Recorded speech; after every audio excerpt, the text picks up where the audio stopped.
the room that I write in, the wall is just covered in post-it notes. It looks like a crime investigation scene, like random scrawlings of a madman. Yeah.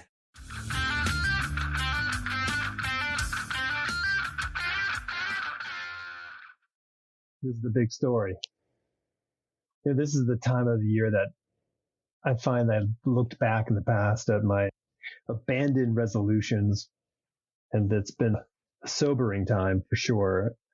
I don't know about you, but my brain takes an inordinate amount of effort just to keep it on track. This must be the result of having ADHD or ADD or whatever the syndrome is. It has been a lifelong struggle just to stay focused on things.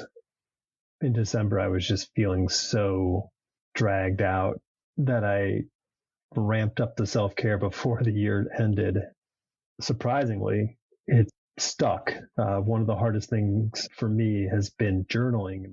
And I think I've done more research on the process of journaling than all I've done in the past put together, which could be a lovely procrastination tool, but for some reason it is actually locked in. I am far from an expert, and I'm just learning about bullet journaling, which if you're a person who needs some way to keep your own accountability in check, this is a pretty useful tool. So check it out if it's something that you might be interested in. There's a ton of stuff on YouTube. There's a website, bulletjournal.com. Unpaid plug, but it's been a big help. Oh, today's talk is with Dave Cook. Dave and I talk about focus and ADD and all that work that it takes to keep the wheels rolling. He's an incredibly busy writer, writing all sorts of stuff for comics and video games, and he writes historical books about video games. It's fascinating stuff. I know nothing about video games, so this was really quite a revelation for me. His crowdfunding comic, KILLTOPIA, has been a big breakout.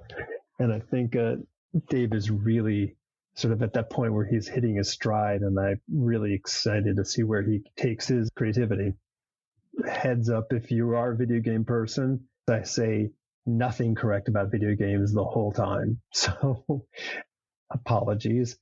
And I also had COVID, so my nose is all stuffy. Hope that doesn't bug you too much. All right. This is me and Dave Cook. You and the family and your parents, or do you have siblings? Yeah, I got a sister, and just my parents. Yeah, currently living here with my wife and our two cats. So no kids yet, which means I don't have to juggle being a dad with comics yet. Because I don't know how I'm going to do that if that ever happens.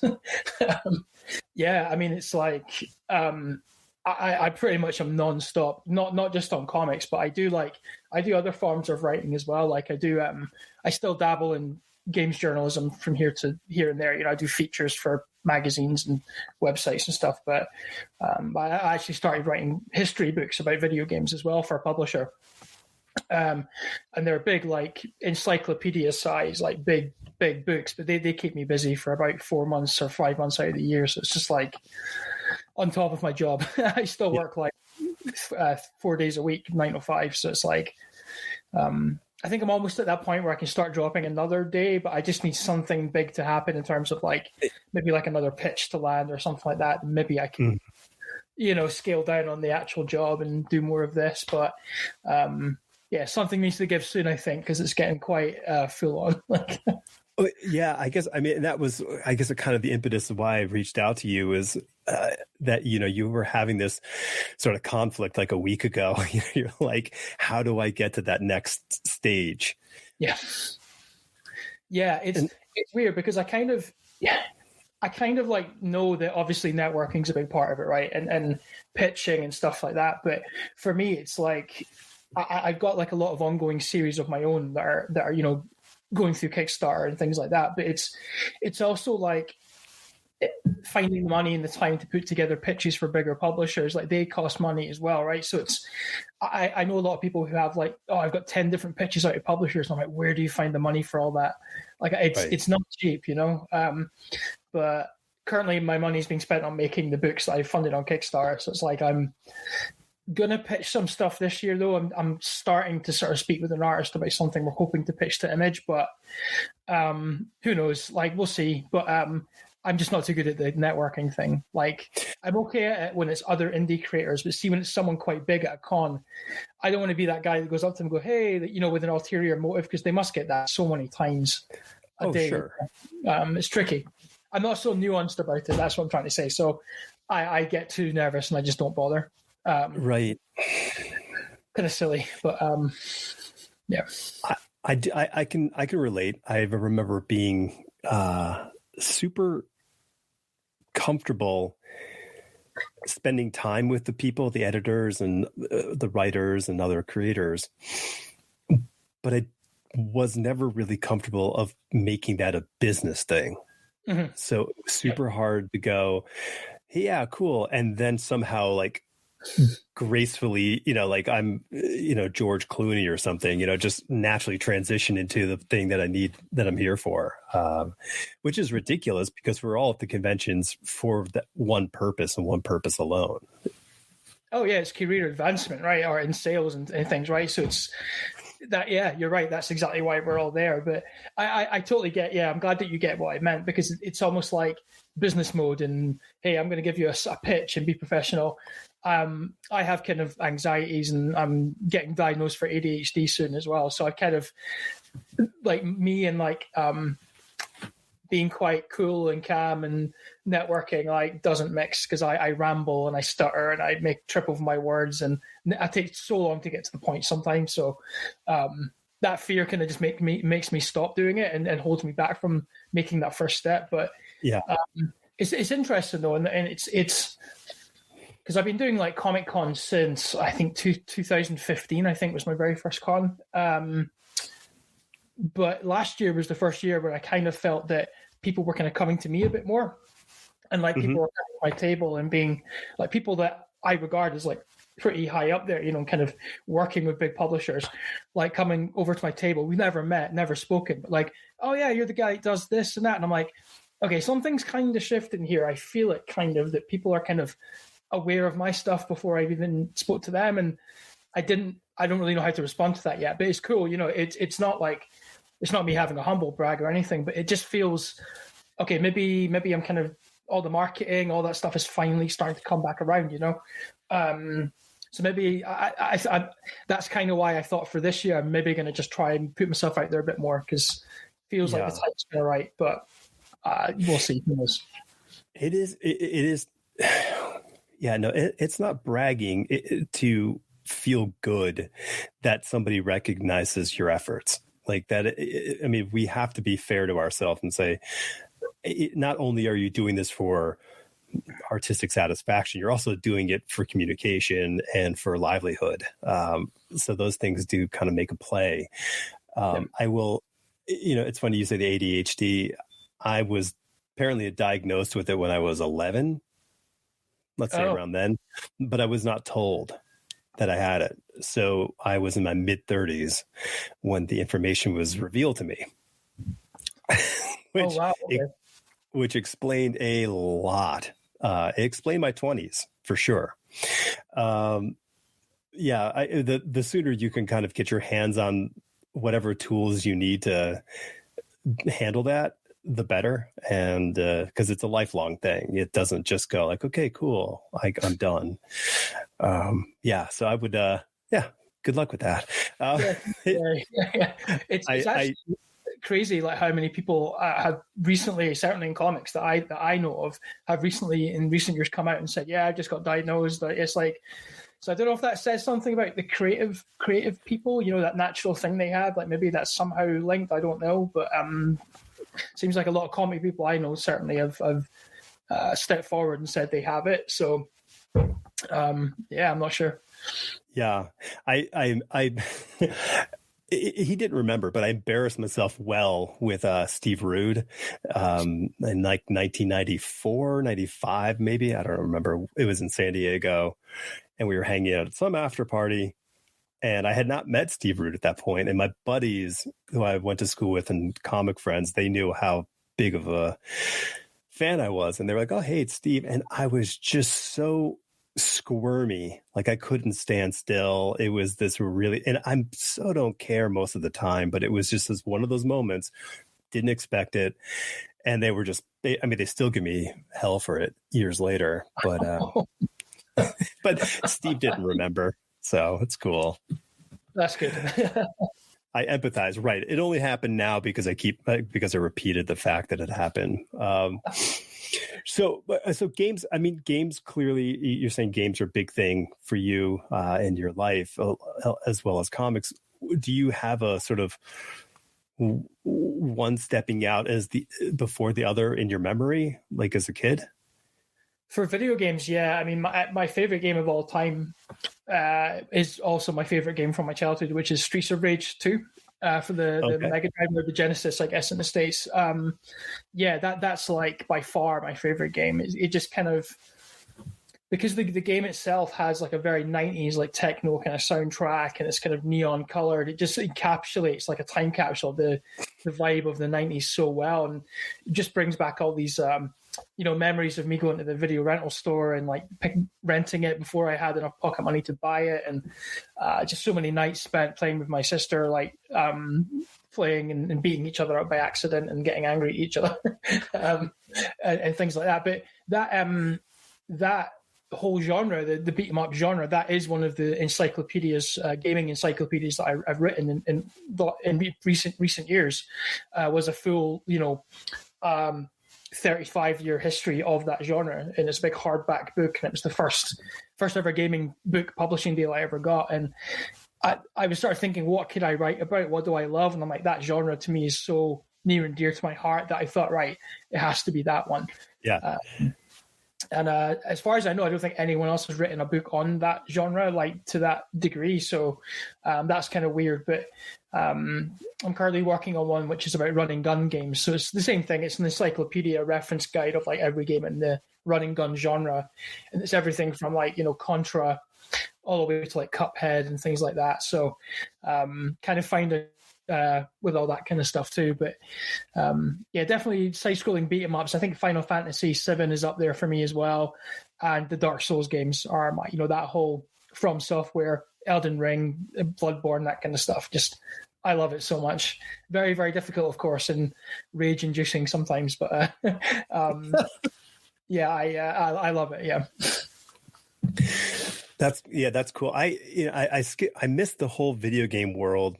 It was just this kind of weird timing in my life, but I have so many friends. They're just big time video game players and creators. So it's a cool place to work in. Did you want to be in the video game business? So weirdly, ever since like the earliest I can remember this was primary school, which I guess you guys don't have that over there, but it's I guess like age 7 or whatever the equivalent would be in America. So I remember distinctly being told off by my parents because they opened up my school bag one day and there was lots and lots of graph paper that I'd stolen from school because it has grid lines on it, right? And the reason I stole it was because I wanted to draw my own Mario Brothers levels with the blocks and like to keep it all uniform. And I would write little storylines. Okay, Mario is going to this level and he's going to rescue the princess and do these things. And even back then I was like, oh, I'd love to make my own game one day. That would be great. Which later morphed into I would love to write about video games in high school. Like I really wanted to do that. Like I loved English as was my main subject, and I did journalism at university as well.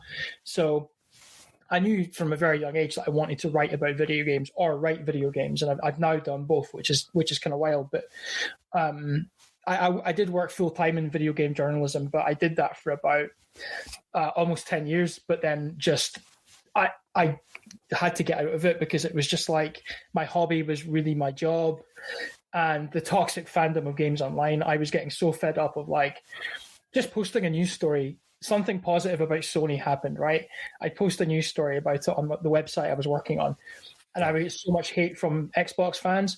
Oh, you're writing a positive story about about PlayStation. What does that mean? You hate Xbox? Oh, you should like quit. You should kill yourself. And I'm like, I don't need this. I'm out.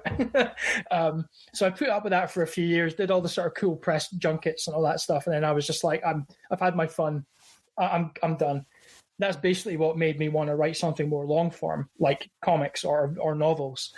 That's kind of what started my interest in writing comics. Because I tried to write my first novel. This was around about 2012, 13, when I was living in England doing games journalism. So I quit and then started doing a different job. And I thought, I'm going to start writing a novel. Then realized I was really bad at describing things in the text. Oh, okay. I can do it now, panel descriptions and stuff. I can do it really well now. But back then it was like everywhere felt really generic. I wasn't good at describing the vibe of a room or how people looked. So I just thought, I'm going to be lazy and turn this into a comic and get someone to draw these things. And handle your descriptions.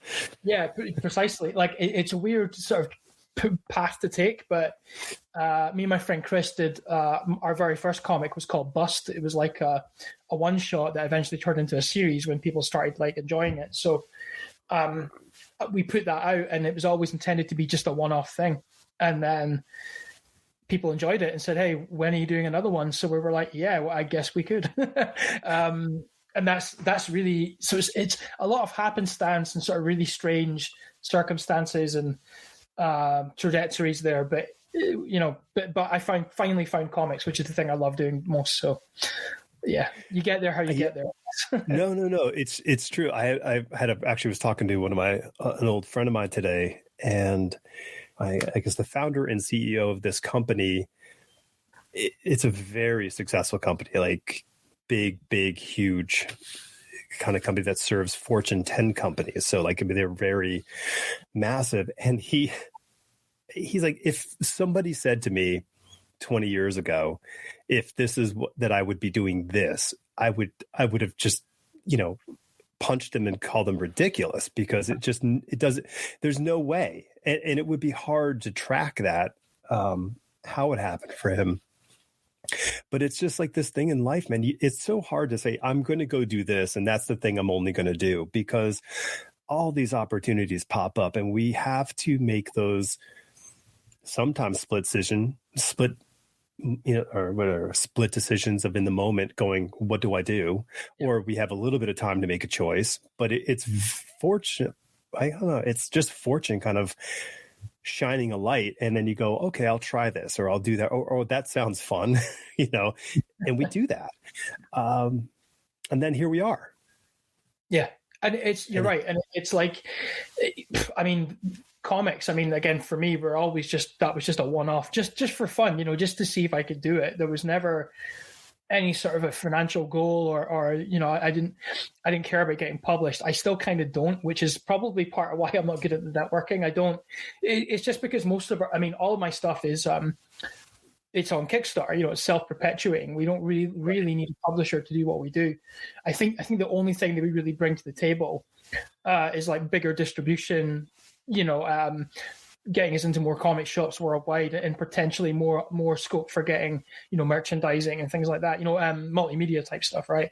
But I think it has made me a bit complacent, where we're kind of doing it ourselves. But I should add that one of my comics is actually published, but it's kind of an interesting deal where they still let us crowdfund everything and kind of stay independent, which we're really lucky to have that. That's KILLTOPIA. So that's still 100% independent, but they publish and distribute it for us, which is really cool. But yeah, I guess it has maybe kind of complacent. I'm so busy doing all this stuff myself and kind of being the boss and of all my other comics. So I guess it's kind of like, if I don't get published, it's not the end of the world, So right. It would still be a cool thing to say you've done though, right? Like, let's be honest, it'd be pretty sweet, but a bigger publisher. But yeah, I don't know. It's just, we'll see what happens. Well, I mean, there's a ton of strategy behind the whole process of how you build anything. And talking with a lot of creators over the years, I am fascinated at how strategic they are with most everything they've done. And it's an impressive feat to be as conscious of what you're doing at all times. Something that I struggle with my wired brain. But there's this kind of cool thing when I hear, oh, you just do this and do that. And I'll take it back to drawing, and I'll take it back into the dark ages of the 90s. The whole thing used to be, okay, we'll do some work for Marvel, go do some work for DC. And then Marvel will be happy to have you back, and they'll pay you a little bit more money, and you kind of hopscotch your way up the ladder. And then more and more companies got in the mix, and that model doesn't really hold up today. But I think when it comes to creating your own books, that idea of going to a publisher and then doing a storyline for an existing property is the way that the modern version of that. So what you do is you get a whole bunch of people who already love that comic character, whatever the thing is, and they go, oh, wow, I love this thing. Oh, and I really love Dave's version of this. Cool. And then Dave goes back and does another thing of Dave's thing, and they go, I'm going to go follow Dave over here and see what Dave's doing, because I really dug what he did with my favorite comic book. Yeah, it's interesting because I'll be honest, I'm not a big superhero guy. There's one or two that I like, but it's more, I'm a big fan of dystopian stuff. Most of the things I want have some sort of dystopian kind of background, or some big world-ending threat that's come in or has already destroyed the world or something. I can't really tell you why I like that. It just resonates with me for some reason. But me and my friend we did actually put out a book. I was actually signing them before I came on this call because we just got the printed books back today. It's our first ever video game license that we bagged. Oh, wow. And it's for an old arcade game from 1993 called Ninja Baseball Batman. It has no affiliation with Batman from DC. It's just a very similar name. But we're big fans of this game, and through my game journalism work, I got to know the creator of the game, and I just loved it. It's one of these, like, the game flopped at launch. It really flopped badly in the arcades, but through like YouTube and people playing it on online in their videos and Twitch and stuff like that, it just got really popular again. So my artist friend Steve, he just said, like, oh, could we ask, like, the guy who made that game, right, or like came up with the characters at least. Can you ask him if we could do a comic on it? So I emailed him out of the blue and said, hey, remember me, from back in the day? And he's like, oh, yeah, how you doing? I'm like, can we make a comic of your game? And he now owns the sole rights to all the characters. So he was just like, yeah, you can have the license for free because nobody's doing anything with it. Wow. So now, in a weird way, so we just got issue 1 back from the printers just now, which is really cool. But we're thinking once a few more issues are out, we might try pitch that to a IDW or someone, right, who already does a lot of video game comics, to say, hey, we this is proof that we can adapt things and do our own spin on these video game IP. And we're just going to hopefully say to these publishers, what other properties do you have that we could maybe work with? Or like, if we could get another game license, would you be interested? So I think that might be a nice, weird start of a trajectory for us, like to maybe get into that kind of thing. But because I've actually spoken, again, through my game journalism days, I know a lot of people from marketing departments, from game publishers and things like that, who have been in touch with me to say, hey, you do comics now, right? I remember you from your journalism days. We're thinking about putting together a comic for this game. That must have happened about 5 times already for different games, which I probably can't talk about because of NDAs and stuff, but none of them worked out. Because as soon as they got like a quote from me for like, here's how much the comic cost to make, they were all like, oh, we didn't think it would be so much, we're done. I think it just didn't quite understand like how much comics take to make, right? So one of the franchises was like Need for Speed. We got asked to pitch for like Rayman, Duke Nukem we got asked to pitch for, but none of them went ahead. So but I think we're starting to learn kind of more what these publishers want and the game publishers want. So you never know. That might be a future thing, corner of the market we can sort of work on. And yeah, we'll see. It's a big shock if people aren't committed or aware of it, that things cost money. While they're in the business of only making money for their own business, they get shocked when other people say, oh, but this is going to cost you money. We did a comic when I was an art director at L'Oreal. One of the other brands was Diesel, think this is for Diesel. And my fellow art director, she was like, I want to do a comic book for this. And I was like, all right, cool. And their brand manager was super like gung ho. So she was always good at green lighting things. So I said, all right, cool. I was like, well, here's some names of some people. So I gave her Jimmy Palmiotti and Phil Noto. I'm like, hey, these people are really good. Go hire them. So they did it. They paid for it. And this comic book was like published for, I think, a gift set or something. So it went around, like, probably had a good distribution of like 60,000. So good on them. Yeah. That's cool. Yeah. Yeah. But I think that's it's a great market. The video game market is, it is part and parcel with the comic book market. So lots of crossover. I mean, if there's someone like you who loves, Ninja Baseball, video game, there's other people who like other games. Yeah, exactly. Like there's actually a publishing house here in the UK that I got in touch with recently. And this is the part of the whole networking and approaching people thing that eludes me. I actually just, through a friend, got an editor's email address. And I got their blessing to like email this publisher. And I said, you don't know me, but here's some of the work I've done. We've done this Ninja Baseball Batman comic. I've almost been approved to write these other video game comics, but I've got a background in video games, throwing all these things in there, right, to try and say, like, I can do this. I know I can do this, and I can help you with it. And then I got an email back, really polite, just sort of saying, oh, yeah, cool. Okay, well, we'll keep you in mind for when we get a new license. Are there any that you'd be interested in? So I sent an email back with a few that I knew I could sort of, like, I know the story really well, the lore, that kind of stuff, that I feel I could write a story in that world, right? And then I got nothing back. And I'm like, did I do something wrong? And it's that part of your brain where like, did I say too much, or did I seem too enthusiastic? Or right. But then the hard fact is the editors are really busy, right? And sometimes you forget that it might have just got lost in the ether. It's maybe just not, they're maybe holding off until it's time to actually talk about something, right?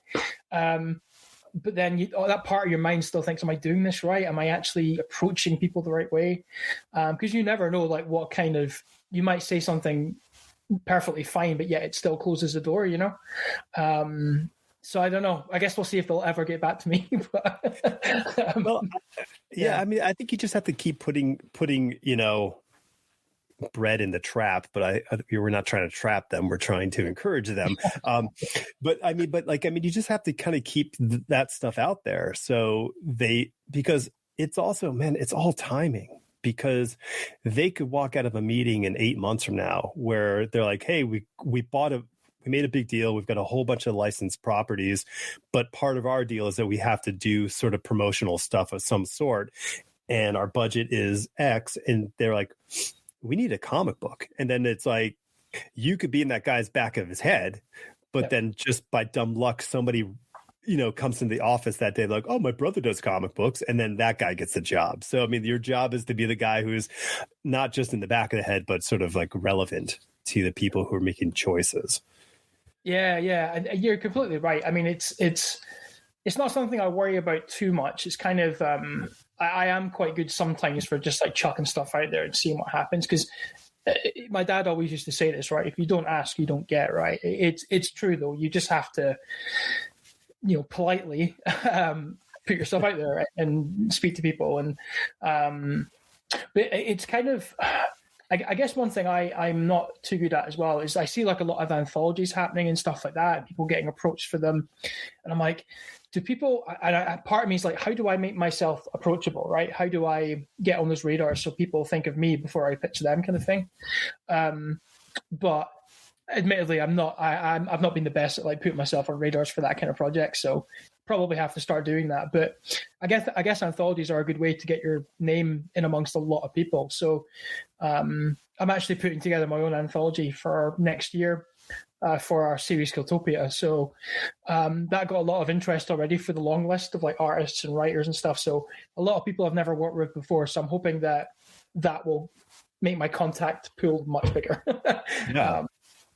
But yeah, we'll see. But just got to keep cracking on, right? Totally. It's interesting about the anthology. It reminds me of David Peterson with Mouse Guard, how he's very focused on his story world. But when he finally said, yeah, sure, I'm going to do an anthology, he was really clever in that he had them told as stories in the actual world. So he made a framework of that the bartender said, hey, all you dirty rats, owe me money on your bar tabs. The winner who tells the best story, I will expunge their bar tab. So each one of these stories is that story being told about, to get their, so it doesn't have to be canon. It's just a good story within that world. And I thought, like, that's really, really smart. And I think for a anthology, if you have a good hook, the hook is as interesting as the actual meat. Yeah, and that's something I wasn't too sure about for our one, because it's going to be set in the world of KILLTOPIA, which is cyberpunk. It's set in Neo Tokyo, but I didn't want it to be canon as well, right? I didn't want it to like have to depend too much on what happened in the main series and things like that. So the base concept for this one is that the theme will be around entertainment. So anything to do with entertainment, like, sitting down and getting, nostalgic for your favorite movie, how entertainment brings us together, how we can get addicted to it. But it's the sort of backbone, the sort of framework for it is basically a guy coming home from work and sitting down in front of the video app Knick Knack, which is basically TikTok, but for a non-copyright version of TikTok. But it's basically him. Basically it's on autoplay, and instead of to be continued or like the end at the bottom, it says like Netflix, it's going to say like next episode, then it'll cut back to him shuffling through to the next one, maybe some more story, and it'll just keep leaping into all these short stories. And then there is a thing that ties it all together at the end, which I won't divulge, but I thought that's quite a nice way of just how I don't have TikTok because it sounds like a nightmare in terms of, my friends basically tell me how addicted they get to it because it just keeps on throwing videos at you until you stop. Right.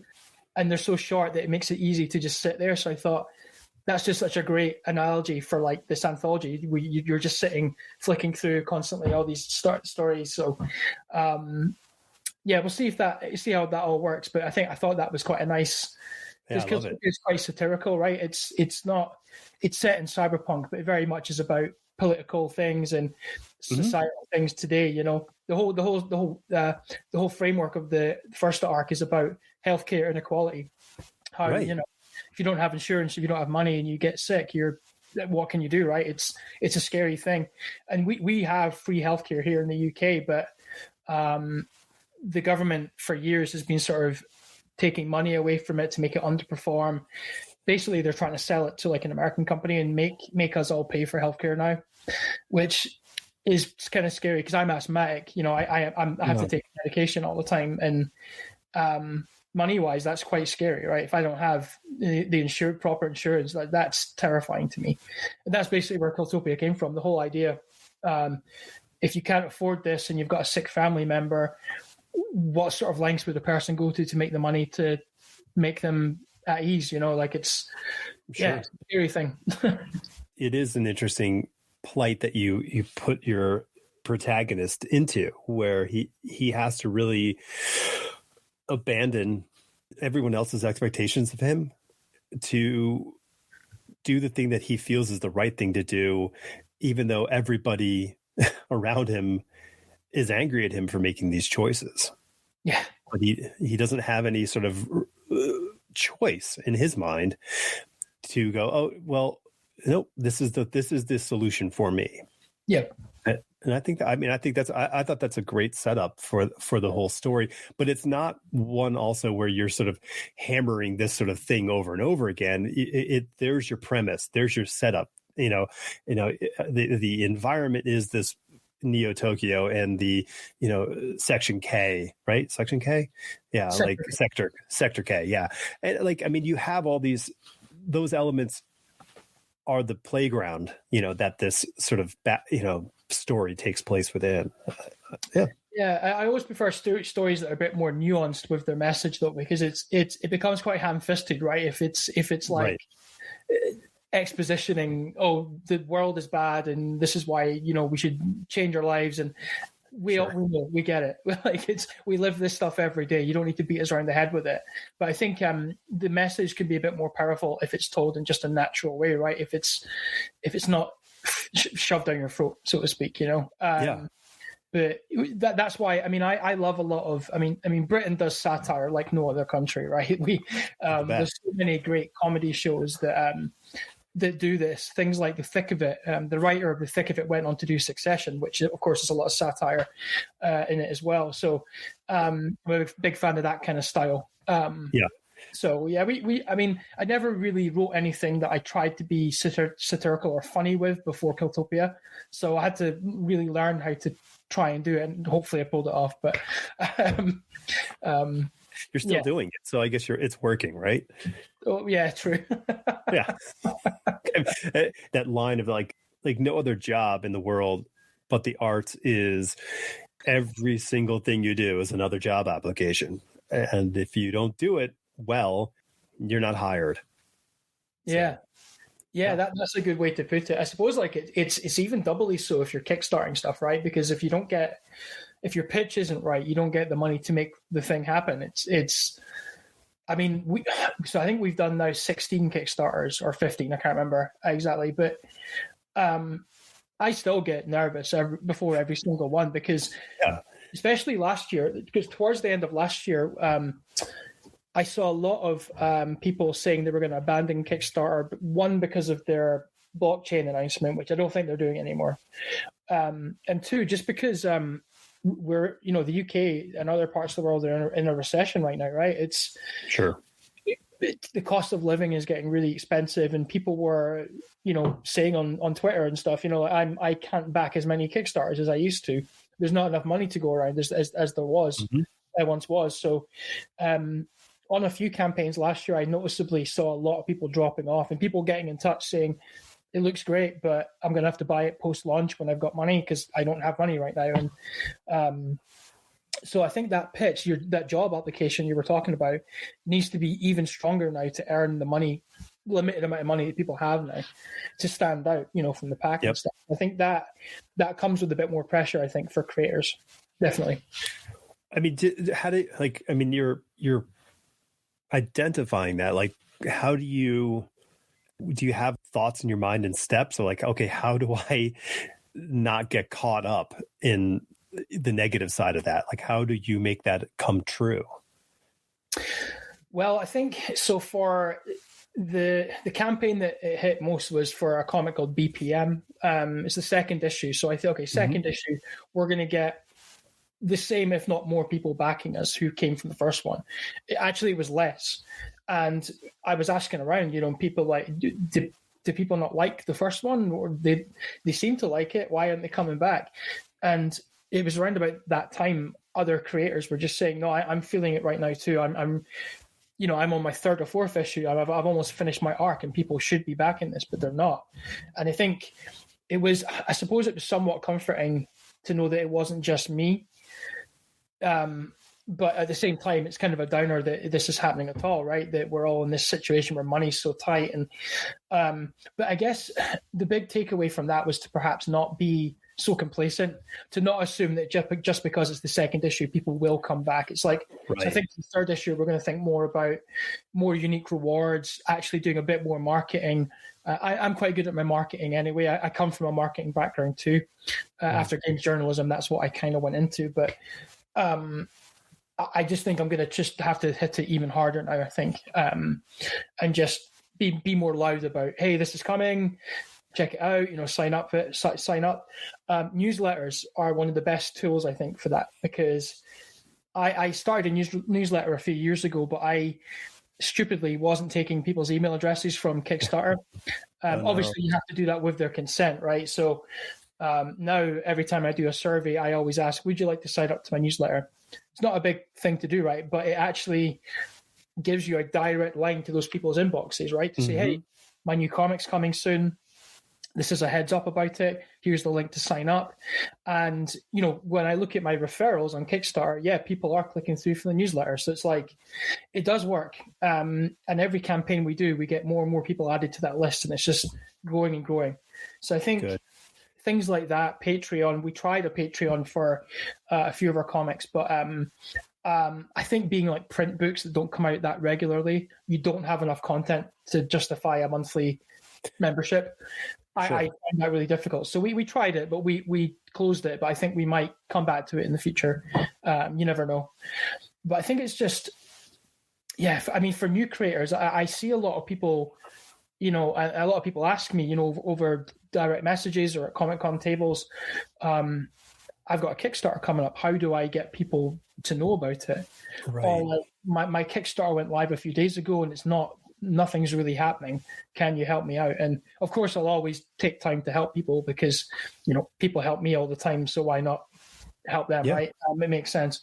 But it's the usual things, it's social media accounts on every platform. Try some paid ads. They don't always work. It's unless you're putting a lot of money into paid advertising, it's the level of success is, kind of 50-50. Yeah. And just putting out content, Patreon, things like that. So, but the biggest problem of all that stuff, right? This stuff sounds quite obvious, but it's taking the time to manage all that and be active on all those platforms while still making the comic. Right. It's even for me, the cognitive load of all that work is just, I really struggle with it, especially when Twitter started to, when Elon Musk took over Twitter, people were moving to Hive and Mastodon. And I thought, oh God, not another two platforms. Yeah. Two more platforms I have to start over on, and it's, but it's worth it. Sometimes you just have to knuckle down and do it. But I empathize with anyone who finds it too hard work because it is hard work. Oh, sure. And I mean, the crazy thing is that, Twitter didn't blow up, and now we have not one, but three. Yeah. Because they've added two, so as a result, like two completely obscure, social media platforms now have name recognition and enough people. So you go, oh, okay, guess I'll go pay attention to those people too. Yeah, it's I suppose it's saturated the market a bit more, right? When you think about it, sure.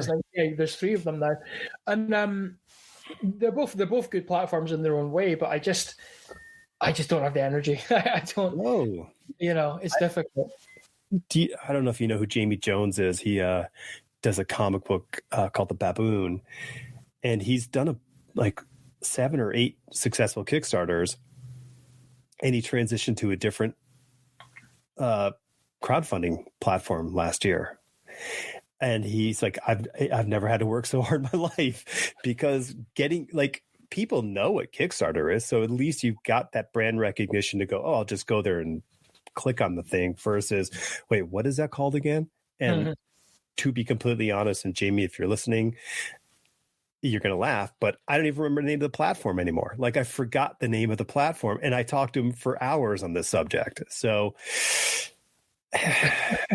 yeah, I've got an anecdote about that actually. And it's true. I mean, there's two platforms that actually I've spoken with the people behind them, and they're really nice people.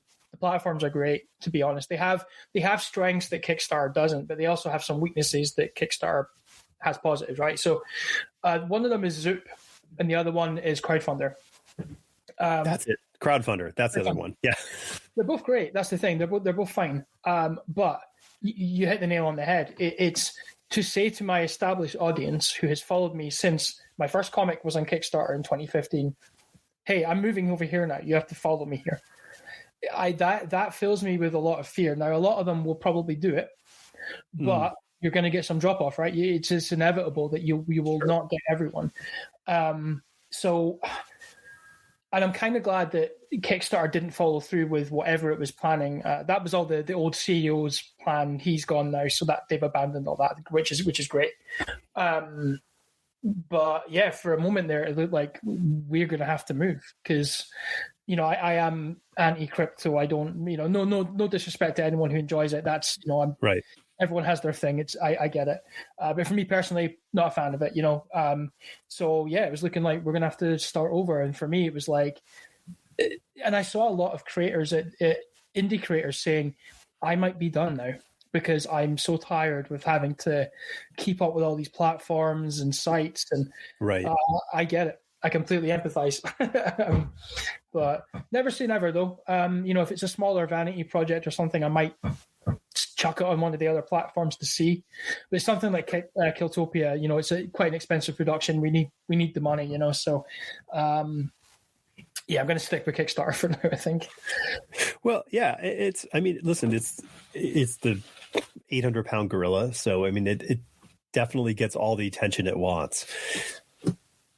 Yeah, listen, Brandon Sanderson's performance last year alone shows how powerful that is. Yeah, and that's the thing, and like, the thing is, for all that Kickstarter is the biggest one, there's so many things that other platforms do way better. Like they do need to update the platform quite badly in a few areas, I think. I have a very close friend whose their business runs on Kickstarter. They do all their product launches, and he's like, I don't know if they're ever going to change. They don't listen to us, and we make millions of dollars a year on Kickstarter, and I don't know if they're ever going to listen to us. Yeah, the biggest thing. So I use a platform called BackerKit, which I think a lot of people assume is a scam. Because they cold email people, which isn't the best look, but they're actually legitimate. I've used them for fulfillment and stuff. Not fulfillment as in shipping things out, but for their reports, their backer reports are way better than Kickstarter's. And I'm not trying to plug for them, but I'll explain why I'm saying this in a minute. After the surveys you get from Kickstarter, right? Yeah. BackerKit send out surveys, but the surveys have images, right? So if you're offering, you can choose a print with your comic, but here we have a range of 20 prints you can choose from. On Kickstarter, you can't include images, so they can't see which one they're choosing. They have to go maybe to a different page to have a look and then come back, which isn't a good user experience. But BackerKit, you can say, I want this one, and I can see it because it's just a more visual survey. That if Kickstarter fixed that one thing, I wouldn't use BackerKit. I would just stick on Kickstarter. Plus, BackerKit lets you the add-ons are great. Like the add-on shop, you can put so much more stuff on there with images again, so people can see what they're buying. And you can take pre-orders after the campaign's even finished. So if people were late to the campaign, but anyway, so if Kickstarter fixed those things, and there's so many other things that if they just fixed them. Sure. Our lives would be so much easier, but they don't have to because they know that they're the biggest game in town, right? So right, they can maximize their profit without having to do as much R&D. It was a thing that we were talking at the beginning about how hard it was getting people to come onto the podcast with a video feed because they didn't understand how to do that, and then Zoom comes into the picture, and everybody swarmed to Zoom. There were 5 or 6 contenders out there, and then Zoom wins. And I remember thinking in 2020 going, they better be chucking so much money into R&D because the experience sucks.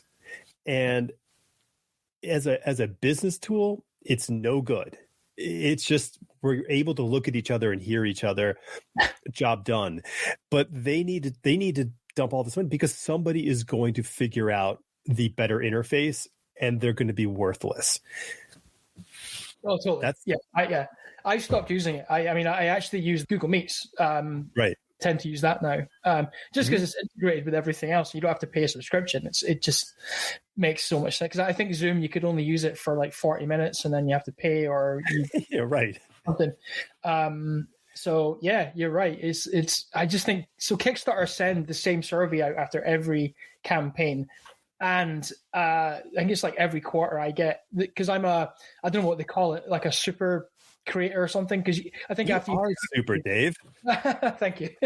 I think it's after 10 campaigns or something, you start getting these more advanced surveys which ask more questions, and apparently they do listen to you because you've done a lot of campaigns. And it's no, you don't, because every survey that comes out.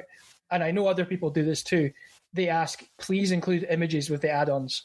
They still haven't done. years later, you still haven't done it. So it's like, yeah, oh well. Not to be that guy, but they're sending that more detailed survey to these people because what they're trying to do is they're trying to ensure more trust into the relationship. Yeah. So if we give you more things to talk about, you're going to feel that, oh, I have actual skin in the game here. But totally. Yeah, totally. It's so transparent, isn't it? Like, but hey, it's probably working. Listen, all they have to do is just purchase BackerKit and integrate it into their system, and they will be 70 to 80% there. Yeah. We could probably afford it too, let's be honest. I would hope they could afford it at this point. Yeah. And it's, it's interesting. I mean, it's cool. The whole, crowdfunded comic book world.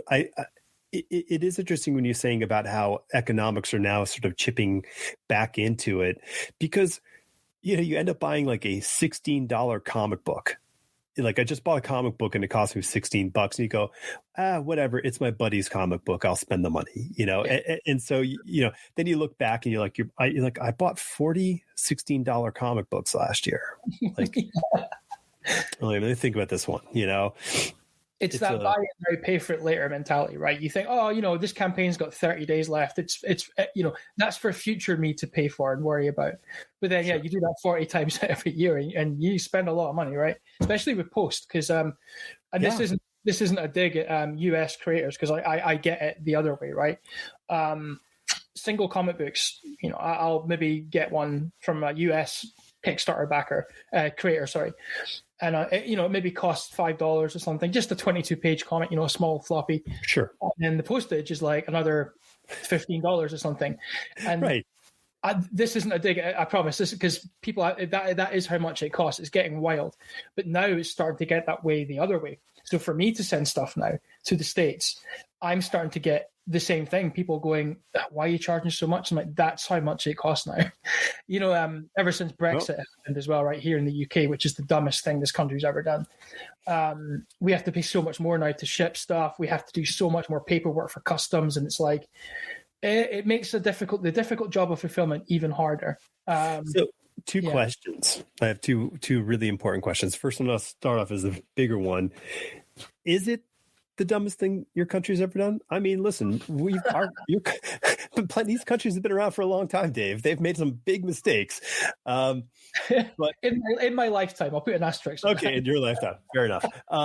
Because I can cite a lot of problems of our country, and and everyone's yelling about right now is not the biggest problems we've had.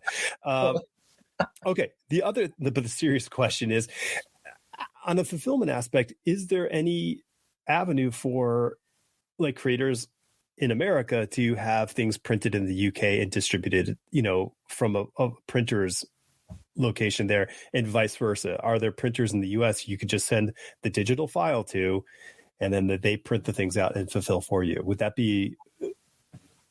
I believe it does exist. Yeah, there's certainly a company in England. It's just small independent. It's basically like one guy doing it, but he will charge for packing and stuff like that. I don't think he does the printing, but there's nothing to say you couldn't, for example, find a printing company in the UK. There's a few good ones as well, who are reasonably priced. They could probably send it to that guy, for example, and he could pack it up and ship it out for you. Right. Vice versa. And I know that some UK comic creators, when they do like New York Comic Con or San Diego, for example, they do that rather than chuck all their comics on a boat and send them across, or by air, by freight or whatever. They'll get a print run done in a printing company near, in New York or whatever, and then they'll get them delivered to the con on the day of them arriving, so that their freshly printed books are there. So I know people that have done that. So it's an avenue for sure. Yeah. It's something I want to try again, probably with a smaller book first to see how it goes, but it's something, because I would love to do like New York, but Comic-Con, I would love to put in for it. But that's the one aspect of it that really puts me off, is that my publisher doesn't have a presence in the States. But is there a company we could find that could do just what I've explained there for us? Maybe there is, I'm sure. Yeah, but I think it's possible. And I know that certainly the guy in England who was doing it, I forget his name actually. I think it's Aaron something. It'll come to me later, I'm sure. He does get a lot of business now. People who just don't want to have to deal with the packaging and all that stuff, which I completely understand because it sucks. I'll caveat that because that's a bit mean. I mean, it's nice though to see when you're packing up, you see like people from all around, the addresses, the places you're sending these things to. It kind of hits home like, wow, people in these countries are reading my stuff. That's cool. But let's be honest, it's hard work. It's really hard. Oh, it's. I mean, crowdfunding and fulfilling a comic book is a lot of work, and I tip my hat to everyone who does it because, I've done one Kickstarter as on a comic book level. It was no fun. And, and I had a guy doing fulfillment for us. Like one of the guys in the book was like, I'll handle all the fulfillment. I'm like, bless you. that's that friend's a keeper. Like, definitely. Oh yeah. Yeah, for sure. For sure. Okay. Comics, because honestly, I don't know much. I have video game questions. All right. Since I don't know anything about video games, what was the first fighting game? The first fighting game was called, specifically the side-scrolling beat-em-up like Streets of Rage was Kung Fu Master, rather, 1983, by a company called IREM, who also did Ninja Baseball Batman. So there's a weird loop. It came out on the NES as Kung Fu, and it's basically, have you ever seen the Jackie Chan film, Wheels on Meals? Yeah. So it was originally a movie tie-in. It was supposed to be like a retelling of that, but for whatever reason, they didn't get the license finalized in the end, so it ended up just being a completely separate thing. So it's basically, it pulls a bit as well from Game of Death, the Bruce Lee movie, because you're in a big tower, and there's like a Kung Fu master on each floor, and you have to fight your way through bad guys and go up the floor. And once you reach the top and kill the final boss, it just loops back around again. But it's great fun. It's really good fun, and it started that whole genre pretty much. Well, I mean, you hit the nail on the head. It is that Bruce Lee movie, which is the foundation of how many video games? Oh, totally. Yeah. Like when you think about that progression in that movie, each floor is like a level in a game, right, with a boss. And for sure. I mean, and the term "big boss." I mean, it's the movie. It's the character. It is all the same thing. Yeah. Totally, yeah, and it's an interesting genre as well because it kind of it had its heyday in the 90s. I'd say that's probably its peak. That's when you had games like the Simpsons arcade, Ninja Turtles arcade. Although that was 89, that wasn't the 90s. That was just before the 90s. But you had what else? Alien versus Predator, Final Fight 2 and 3 came out that decade. Got so many other ones. But then in the 2010s, when 3D gaming started to come back into things, it really hit a dip. It really crashed that whole genre because it doesn't work that well in 3D. You had games like Fighting Force and Die Hard Arcade, which I personally love, but it didn't feel quite right. It didn't really work. The camera technology wasn't quite there in the late 90s, early 2000s. But now, round about the time I started writing the book, so it took me like 2 years to write it. And it was like, around about 2019, 2020, the genre just exploded again, all thanks to Streets of Rage 4, which is like the big return of like the biggest game in that franchise, right? That genre. Streets of Rage 4 comes out, and all of a sudden, I'm thinking about doing a second edition of the book already because there's so many games now that are coming out in that genre because of Streets of Rage 4. Like, it's back in such a big way. There's almost too many to keep up with now. It's just nice to see that it's kind of back and it's kind of revived. And yeah, it's a nice story, like there's a bit of a dip in the middle and it just comes back, and it's a nice note to end the book on. Well, it makes sense. I mean, I think every media has, genres within it, which, ebb and flow. I mean, the cowboy movie, it went away and it comes back. The gangster movie goes away, it comes back. Like that is the way things happen. So why wouldn't it happen in the video game market? Yeah, definitely. Yeah, it's very cyclical as an industry. The run and gun book that I'm doing just now, I don't think it's got the same trajectory. They've always kind of been there. They've never kind of went away completely. I'd say it's probably it's not seeing as big a boom as the beat 'em ups are right now, but like you said, it'll happen. It's a matter of time before it happens, for sure. Yeah. I mean, once again, don't know anything about video games, so please. That's okay. Was Doom like the first of those? It wasn't the first running gun. So running gun games are typically 2D, or they're viewed from above. Okay. Looking down on the characters. Doom was the first person shooter. Well, it wasn't the first. It was the first one was the first proper one was Return to Castle Wolfenstein by id Software, who went on to make Doom. So Doom was like their second game in that genre, and that was the one that popularized the whole thing. From that point onward, it was the first game that had online deathmatch. And you think about how many games now, like Call of Duty, the online mode is what everyone buys that game for, pretty much. Right.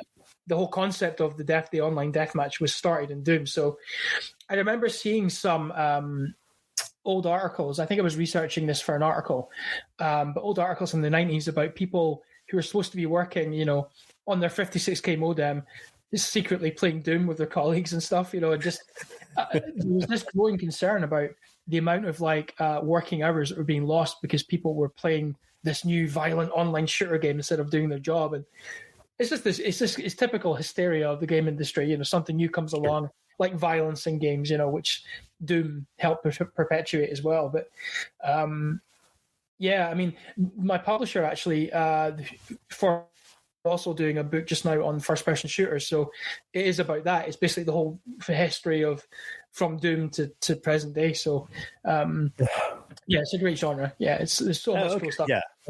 So run and gun would be, I'm thinking is that like Spy Hunter, like those kinds of games, like where you're driving a car, or is it specifically has to be a person running in with a gun?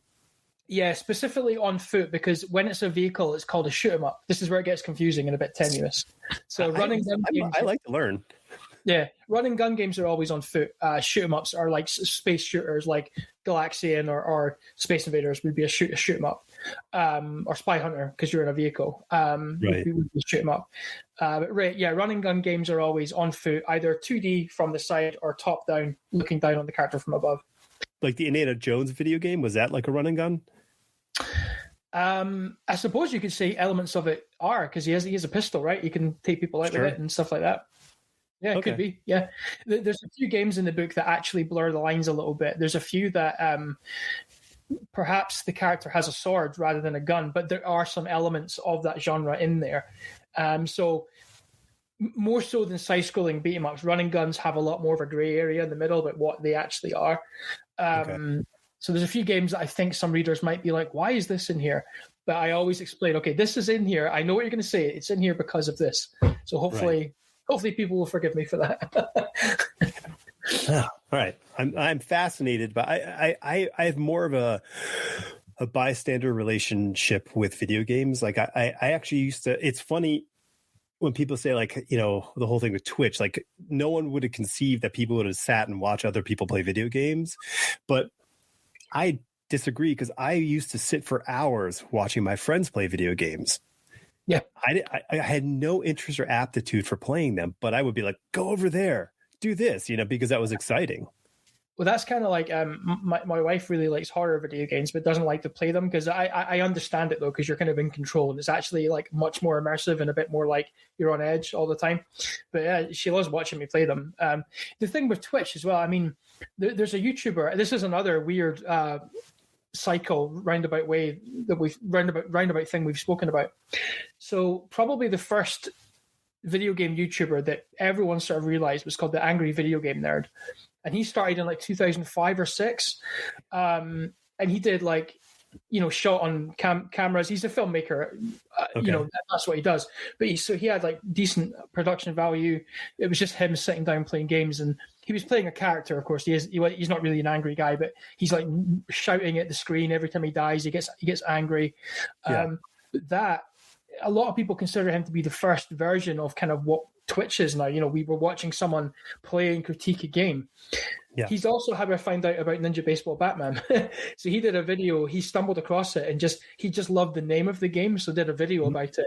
That's how I first found it, and now we're writing the official comic book for it. And it's just weird that it's strange, but it is a small world. I mean, this whole crazy internet makes it such a small space where we're all just bumping into each other, going, oh, you're into that thing too. Okay, cool. I like that, Oh yeah, I mean, like, that's a big part of KILLTOPIA as well, like pockets of fandoms, and how a big part of the message is like the world is crap. We have it within our gifts to fix it if we could just stop fighting over small things like who's better, Marvel or DC. We're all friends. Let's stop getting so annoyed at each other over trivial little things. I mean trivial. I mean people are passionate about stuff, so that's not trivial. Sure. But I mean, why fall out with people over it?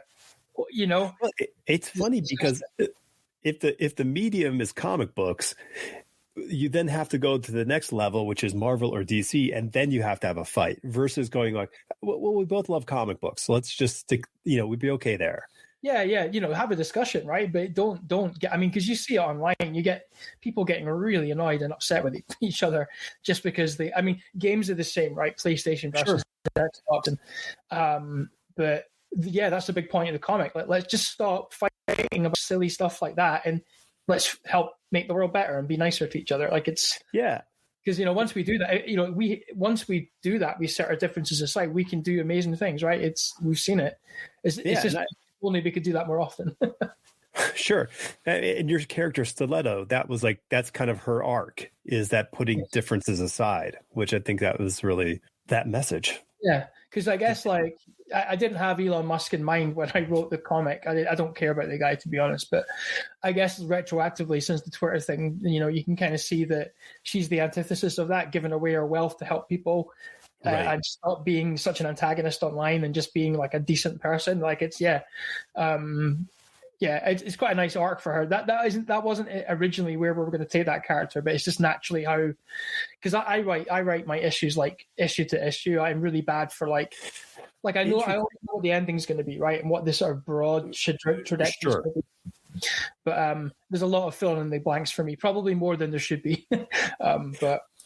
Oh, that's cool. So let's dig into that, because that to me is kind of an interesting process. And it's funny you said, because I think that's kind of what I picked up on reading your books, thinking like, I kind of feel like he's riffing and then he's building.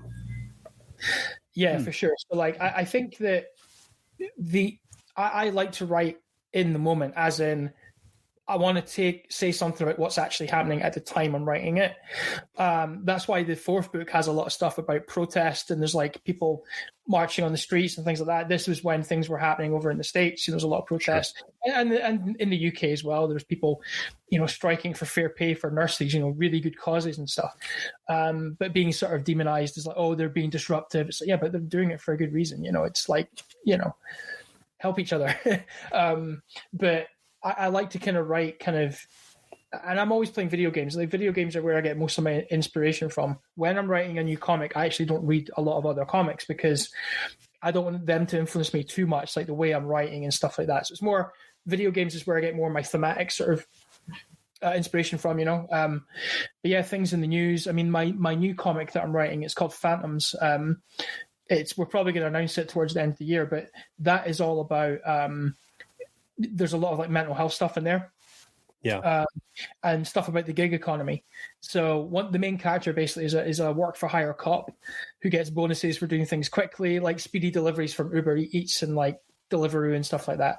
And just how she's barely scraping by, so she has to kill more bounties to get money and things like that. So that was very much derived from, in the UK, things like 0 hour contracts. You just basically live for tips, and you're driving around town delivering burgers to people who don't appreciate you for shit money. And it's, a lot of mental health stuff as well. It's kind of a cyberpunk horror book where people can get their minds hijacked so they can see their worst fears come to life and things like that. And there's kind of a cyber terrorist who's doing this, taking over people's bodies and their minds. And I don't want to give too much away, but it's all stems from mental health kind of stuff. So I touch on a lot of that stuff that I've dealt with as well. So, but yeah, I always have a broad arc, but quite a lot of it I just do issue to issue.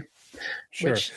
How do you start it then? Because for me, when I write, there is no sort of specific starting point. I have to have a character or I can't do anything with all these other ideas. I have to everything has its own sort of entry point. But when you have your setting, and your character, do you typically have a plot, or do you have a conclusion? Like, how do you start off with your stories? So for me, it usually starts with the world, because again, being a game fan, I think the best video game worlds are the ones that feel like characters themselves. You know, they're kind of lived in places. They have like a tangible atmosphere. They feel like real places, and the characters you meet within these game worlds feel like they actually live in it, and they feel part of it. So we're talking about games like BioShock. There's with the underwater city of Rapture, which is like I think a lot of people's go to when they talk about video game worlds as characters. It just feels like such a lived in place. So I kind of start off by thinking, okay, and sometimes I'll write this down as like a sort of like style lore guide, or some notes. So it's like, okay, what is this world? What are the problems it's facing? Me being a dystopian guy, like in dystopian fiction, sure. I always think, well, what's the big threat, or what is the big thing that's like governing this world? And then I'll think of just characters, and then I always have the beginning, sort of some middle beats, and then an ending in mind.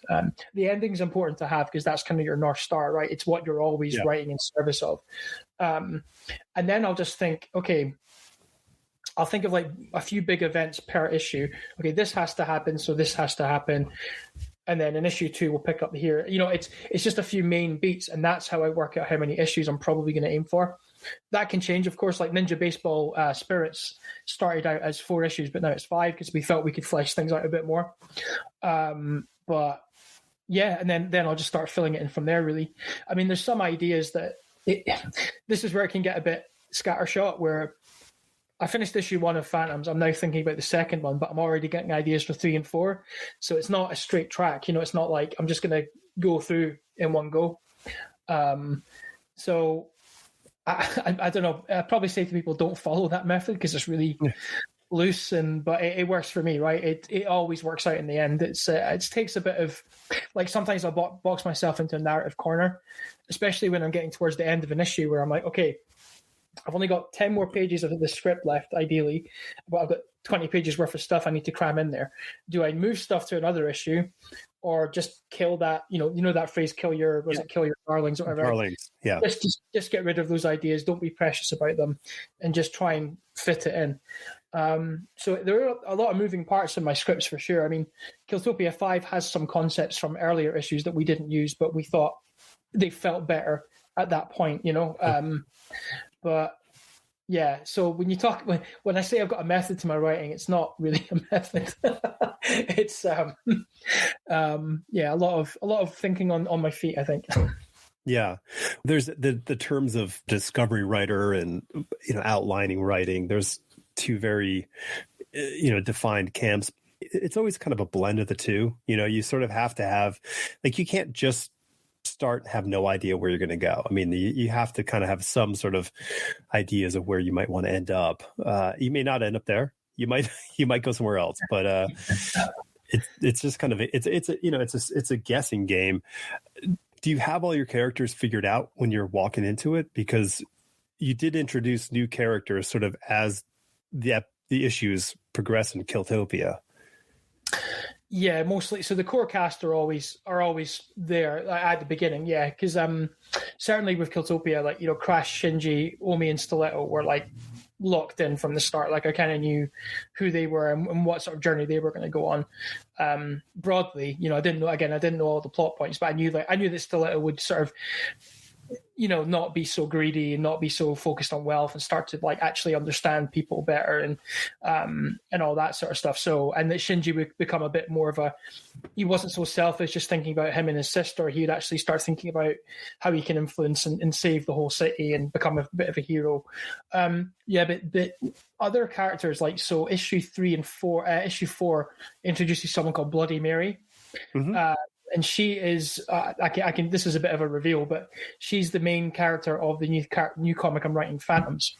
Uh-huh. So I knew I wanted to like establish a new character towards the end of KILLTOPIA that could carry the torch, kind of thing. So it's a bit of a shared universe kind of thing. We have like other stories that are going to be around KILLTOPIA in the same world. but I knew I wanted to just sort of start to establish a new character so they could continue on. The main villain, actually, from the very start, Saito, the businessman, he was going to be the villain all the way through. But then I just got a better idea, and so I killed him off. It's a bit of a spoiler, but I killed him off in issue 3. I just thought, yeah, he's dead weight now. Just get rid of him. Yeah. But I also thought, like, how can his death introduces Stiletto's mother? She's the one that kills him. And I thought I couldn't just have his death mean nothing. And I knew that her mother was going to come into it eventually. So I thought, oh, she could be the one that does it, and that introduces her. So it all works out in the end. I have to tell myself that all the time, like when I'm stressed out about these like plot problems that I'm having. It's all going to work out in the end. Just trust the process. Well, so one thing, I guess, you had there are different page counts, right? For KILLTOPIA 1, 2, 3, like they're different overall page counts. So are you going into it like, or like, is the campaign sort of like, hey, if we reach this point, we add more pages to the book? Like, how do you? So this is right. Like me and my publisher are like the guy that runs my publishing house. He's actually a really good friend of mine, but sometimes he hates me when he says, okay, so how much is this new script? How many pages? And I'm like, oh, it's like 55 when the previous one was like 56 or something. He's like, why are they always so long? I'm just like, right. Well, there's two reasons. One, we can only put out one KILLTOPIA a year just because of the size of it, right? And we have all these other things as well. I don't want someone to buy a 22-page floppy from me, read it in 5 minutes, and go, I have to wait a year for the next one. A whole year, right? So that's why I started off from KILLTOPIA 1. And thankfully, my publisher was okay with it. I said, look, I want to give people more value. I want to tell a more detailed story. It's not that I can't write short form. I can, but I just... A lot of it is me kind of just freestyling as well. I'll just write. Yeah. So sometimes when I write scripts, I sometimes will do scenes based on dialogue alone. Like I know these two characters have to have a specific conversation or something specific has to happen for the story to advance. Sometimes I'll just write the dialogue and I'll just do it as if these people are naturally having a conversation. Somebody will say something, they'll respond naturally. This person will ask a question, they'll give an answer. And I sort of like, I basically write it all out how it makes sense to me in my head. Then I'll start to condense things down to maybe 50 odd pages or something like that. Again, it's not really a method. It's just what feels right. You know, if it feels right for the story for me, I'll do it. And I suppose that's part of the gift of being independent. Again, we're published, but they're very happy for me to just be independent and tell the kind of story I want to tell. And but if it was that, you know, this is why I joke with my friends about if I did land a publishing deal or a gig working with like Marvel or something, I would find it so hard to consistently churn out, not churn out, but the same page length every issue. Like I would struggle with it, I think, because my publisher often tells me as well. It's like your ideas are good, but they always start off way too big. You want to tell this big epic thing right from the start, but you need to maybe be a bit more laser focused on kind of like the most important aspects, and maybe you can fit these other things in. But just he's got a point. He does have a point, because it's a lot of my time up front on new comics is just thinking of the big picture and then just trying to boil it down. You know what it might be, Dave, is there's this, you mentioned that you tried novel writing, and I think there's a lot of intention when you sit down to write a story. It is this, okay, well, let me grab everything and put everything in here. But comics, especially like a miniseries, even though done over the course of, 5 years, it isn't a novel. It's a novella. And you're telling that kind of length of a story. You're telling a movie. You're telling a movie in this kind of period of time. So it is that kind of confusion where you go, oh, okay, let me put, okay, it's going to be this huge thing and the world's going to, and it's like, but sometimes you could just go like, you know what? I don't need this part and I don't need that part. I just need this part that is the story. Yeah. So yeah, your publisher is kind of astute. Yeah. I think as well, like I used to get really hung up on, I'm really attached to this idea or this scene. I don't want to cut it. Now I'm just like, I don't even give it a second thought now, because I know that I'll use it again somewhere else. It's up here, right? I'm not going to get it. Or I'll do my wall, the room that I write in, the wall is just covered in post-it notes. It looks like a crime investigation scene. It's great. Just like random scrawlings of a madman. Yeah. But I know I can use them again. It's a bank of ideas, right? I can come back to. But yeah, now, like again with Saito from KILLTOPIA 3, I was like, he's dead. I can't think of a good resolution for his story or why he's not a strong villain anymore to me. I just naturally find something better I could do and find a good way to take him out. And he wasn't big enough for your conclusion. I think that inherently becomes the thing, is like, oh wait, the conflict has outgrown him as, the antagonist. Yeah, and I think that's why in 3 he's kind of just a bit of a joke. He's kind of pathetic, and he's kind of like, right. The world is so much bigger than him now, and it's like, I'll give you another example, right? So my very first comic, Bust, right? It came out in 2015, and it's post-apocalyptic, right? There's mutants in it. There's a mutant plague that's taken over America. They're not zombies. They kind of look like zombies a little bit, but they're mutants. And it says very clearly they're mutants. And this was because at the time in video games, zombies were everywhere, but to the point where it was getting really old very fast. Right. Every game had a zombie mode. And I was like, okay, these aren't zombies. It's not The Walking Dead, which I've got nothing against, but it's not that. That's been done. So many people said, oh yeah, the zombie designs are really cool. Oh, they're going to be like more cool zombies in the next issue. The second book takes place 10 years later after all the zombies have died out. So I did that through nothing else but spite. I just killed them all off. But I thought I didn't want the zombies to be the main focus. The characters are the focus, right? That's not the threat. They just happen to be in this world, right? So in a way, it made the story stronger. It brought the focus back to the characters and the things they're going through. Not, oh, there's cool zombies.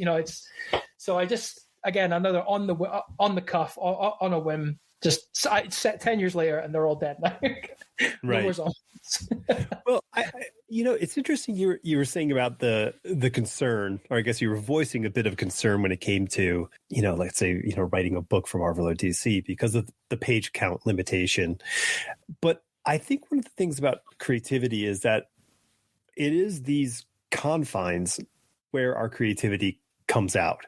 So when you have, your work and your client is saying, hey, our budget's this, or it has to be done on this date, or whatever the things are, we have to solve these problems. And so when an editor says, well, the book is only 22 pages, I always say that joke. It's like, it's not 23 pages and it's not 19 pages. It's 22 pages. That's what's going to happen. So you have to figure out like that creativity. Your brain goes, oh, okay, wait a minute here. And then you get all that excitement kind of built up, and then you figure out that solution that works. And when in doubt, giant eagles is always the solution. Yeah. Oh, these characters need to get over here. Cool. They can just, call giant eagles. I think you're right, because it's the more restrictions you have on yourself, page count, budget, you just get more inventive with ways to get to the solution, right? You have to be creative with that. I think for me, it's like, it's not even just the page count, it's just the rate. Because I not procrastinate a lot. What's the word? I kind of get lost in my own head about things, and I deliberate, and I get really like I can't decide, oh, should I do this? Should I do that? So for me to work to a deadline to that constraint, I think that's where it would get difficult to put out like monthly scripts. But again, I've never done it. I've never worked to that kind of pace. But maybe it would be fine. But I'm kind of talking myself out of if anyone from Marvel or DC is listening to this, they'll be like, he's not the guy. No, surprise, surprise. Almost everybody is more like this than not. I mean, they've been dealing with creative people for 60, 70 years, and it's just the nature of it. There's a whole lot of mess has to be made before the thing is actually a thing. Yeah. Especially with the writers, because the artists don't have time to like, I'll just redraw this page. That doesn't happen. You just don't have the time. So, I don't think you're talking yourself out of a job. You're just showing yourself to be the person who is like everyone else doing the job. It's an interesting thing you brought up as well. Like the artists, there are problems, right? And I think a lot of people, certainly new creators that are maybe working on their first book. I speak to a lot of people like that at Comic Cons. And a few of them have vented a bit of frustration, like how do you make these books? Like I'm really like everyone just makes it look so easy, and I'm like, it's not. You see the final product, right? And again, it's a social media thing, right? You see all the good stuff. But I think, well, I like to think that I'm quite good on Twitter, where I do complain, I do talk about how difficult it is and how mentally challenging it can be, to always be on top of this kind of stuff. And that's definitely got me a little bit of kudos, I think, in comics for like, oh, this guy doesn't sugarcoat it. He's, I've had people who as well, have said, oh, thanks for talking about the bad side of this, the mental struggles and all that, that come with being creative, because it's just big fact of life. A lot of people do struggle with these things. It's not all Comic Cons and signings and getting pitches accepted. It's a hard job, Yeah, it's a real thing. And I mean, we haven't really touched on it, but I mean, also there's just the creative struggle and the imposter syndrome and all these things that happen. I mean, I make light of it, but almost every project I start off with, I don't care what it is, I go, how do I do this? Yeah. Like, how do I do it every single time? Like, I have been doing this for 25 years. Why is it that I just can't go, okay, just start doing the thing? Like, I just go, how? Wait. Like, and then you just go, oh, I don't know if I'm going to be able to do this, but then something clicks and then you go, well, it's like novel writing. Like, people have a huge level of pressure that they put on themselves in the concept of, I'm going to write a novel and I have to make this perfect. But what they fail to consider with that book that's sitting on the shelf in the bookstore, however it starts, is it's a fucking mess. Like, the first draft is horrible, and it should be horrible. Like, anybody who says, oh, my first draft, I just did a few little changes and it was done, I'm like, you're a liar. You're a lying liar. Like, there's no way. We have to make a huge mess before we can make something pretty. Oh yeah, and I see, again, at Comic Cons, I've had this before, like people coming up to my table like, got an idea for my first comic, but I don't know how to start writing it. And I'm like, this is going to make me sound like a bit of a dick, but I'm like, just start.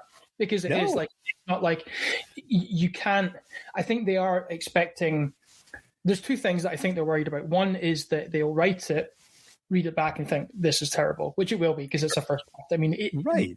My first drafts are terrible, right? They are. The other one is that once you start making it, it's real and it's out there and it's at it doesn't really belong to you anymore, right? It's at the mercy of people's feedback, and that in itself can be scary. It really can. Sure. Especially with issue ones, because it's a brand new concept, and it can live or die based on that feedback. It's I've had bad reviews before as well. It's soul crushing stuff. You tend to just, rather than get upset about that stuff, just learn from it. What can I do to right the ship and improve as a writer? Because I'm of the belief that you never know everything about a thing. Really. I am always trying to figure out how can I be better. And between actually writing comics, remember, I don't read a lot of comics when I'm writing them because I want to just I find I might get too influenced by something, right? So I don't want to avoid that. But in between projects, I am digesting as much stuff as I can, trying to get new ideas, because you need that time to recharge and sort of just see how other people are doing things. And it's inspiring stuff, and then the idea back starts to fill up again. And but it's a shame to think that someone might not start a creative endeavor because they're worried that they can't do it or they're scared of. You just have to try. It's one of these things. You can teach all the theory about writing you want, but you have to actually do it to get good at it and to learn it. Yeah. Right? It's like art. What is it? The AI versus artist thing that's going on just now. Right. People want a shortcut without having to learn the thing to do the thing. It doesn't work like that. Nope. Just have to crack on and put in those, what do they say, 10,000 hours or something, or whatever that is. That's the thing. I mean, you can make a great living if you can create the book, which gives you all the shortcuts to become really good at subject X. And this has been going on for hundreds of years. Someone's got snake oil. Someone has got some sort of answer that is going to get you to that golden place where you want to go. Because most people don't want to do the work, or they're afraid to do the work, or they're afraid to put it out there. I mean, like as you said, it's a terrifying prospect to bare your soul to strangers and say, here's the thing, I made this, and then have the potential of people saying that's horrible. Yeah, and I it's weird because my very first series, the one that doesn't have zombies in it anymore, the non-zombie book. Yeah, the fourth issue of that is going on Kickstarter next month, and it took a big hiatus because KILLTOPIA just overshadowed it like crazy. And I thought, do people really want this one anymore? But it's called Bust. I'm like, do people still want Bust anymore? Like, I don't see anyone really asking for it. Or so to me, my silly head was like, oh, it's just fizzled out naturally. Nobody cares anymore. But then I thought, no, this is silly. You need to finish this series because people backed it. Don't be daft. Sure. You need to see it home. So I announced it was coming back, and then everyone was like, "Oh, cool!" Like they all understood that I was busy with it. I'm only one guy, right? I was busy with the KILLTOPIA blowing up unexpectedly. People are really hyped for it. So recently, I've been going back to the first few to just like because the last two issues are already issued. It's a 5-part again, so they're done. And I'd go back, and I used to think, "Oh my God, that's terrible," but now I look back and think, you know what? I have developed. It shouldn't be seen as a bad thing to go back to that earlier work. You should just take some pride in the fact that you have learned the craft and you were a different person then, right? Right. And it's like when people on Twitter, I see this a lot. It's an artist will post something they did when they were like 15, and then they'll do the same artwork today. Sure. No one will discuss, and you can see that journey, and that's what we're talking about. That's the time that they've put into to learn. But imagine if you just never did that first step to begin with. You never know. Yeah. Oh yeah. Dave, I think you need to post a page from your first script and then a page from a current script. You can show with the date below. 2015, 2022. People go like, wow. That would be cool actually. Yeah. Look at that comma. Look at that comma placement. Solid. Yeah. I'd say, like, if I was speaking, like, honestly, I think probably the thing I've gotten better at is probably dialogue. Like, okay. I do get, I mean, again, not to be humble brag, but I think a lot of people, that's the thing that stands out for a lot of people is that it doesn't feel exposition-y. I mean, this is the thing, a lot of comic writers will say that exposition is bad. You do need a little bit of it, right? And that's where maybe creating a character who's kind of new to the environment needs things explained to them, and that's like a good way of getting around that problem. So you're not explaining things directly to the reader. It's like, so in the new one, Phantoms, there's a rookie cop that joins the force, and he's new, so he's going to get stuff to explain to him. So I think it's just finding natural ways to work things into conversation, and the artwork, of course, is a big tool for world building. So I think I've gotten better at that because Bust 2, the second issue, we're actually having to redo the lettering because, my God, the word count per page on that was off. I don't know what I was thinking. That's an exception to the rule of looking back and being proud. That I am not proud of that because so much of my artist, Chris, his art is just obscured like crazy by all these bubble trails and I don't know what I was thinking. But I had to make those mistakes to learn from them, right? So that's sure. Oh God, it's so bad. That's so funny. I love that. I love that. Hey, listen, man, the dialogue is the writer in comic books is the writer's equivalent of drawing. This is where you get to do all the drama and action and all the sort of moves, but with words, because the pictures are the result of the script in the description that the artist has interpolated and made something from that. But now you get to act. Yeah, that's cool. I never thought about it before, actually. Yeah, it's spot on, isn't it? It gives these characters life. I mean, the art obviously gives them life and style and stuff, but it gives them voice, right? Yeah, it's a good way of looking at it, actually. Yeah, I have a friend of mine that re-script his comics for him because he loves the voice that I give to his characters. So he'll send me the thing and say, okay, what can you do? And so I'll go, okay. And I'll go through the whole thing and I will just I will act for the characters, for 20 pages and then go, okay, cool. There you go. That's cool. That's awesome. Yeah. So I guess you're busy this year with Kickstarter. So hit me up. What's happening? Let's get the Kickstarter map laid out. So February, we're doing Bust 4, which is the penultimate chapter of my not zombie comic. I'm interested in how people respond to that one, actually, because the way we're going to market it is, hey, it's my first ever thing. You know me from my most recent stuff. Check out where I started from. So I think that might be a nice way of people. Oh, cool. Kind of where things, because I wrote that script like 2016, something like that. So it's really old now, relatively speaking. So I'm a different person now than I was then. So anyway, so that's February. We're thinking round about the end of spring, we're going to do Ninja Baseball Spirits 2.